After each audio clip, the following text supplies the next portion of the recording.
Hi, I'm David Harris. I'm the CEO of Prosperident, which is a company that helps dentists protect themselves against embezzlement. And we also perform investigations if you are one of those unfortunate dentists who has been stolen from. I've been asked to give you a couple of tips on how to protect yourself. My first tip is to hire carefully. A lot of dentists make hiring decisions with inadequate information.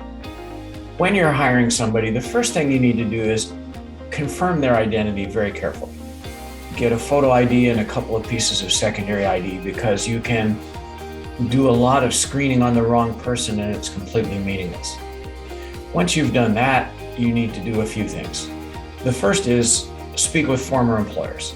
And the rules are very simple. You need to talk to everybody that this person has worked for at least the past 5 years.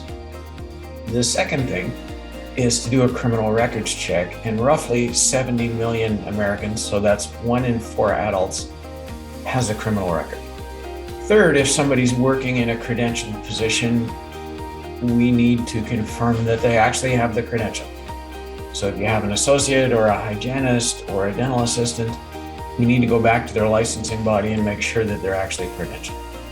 Finally, it astounds me that dentists don't drug test applicants. The second thing that's important is this. Everybody in your practice who has financial responsibility needs to be supervised. So if you have receptionists and an office manager, the office manager supervises the receptionist. And this is the part where a lot of practices fall down.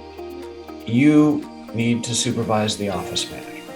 This involves daily balancing, it involves month-end reports, but no employee can be unsupervised financially or bad things will happen to you.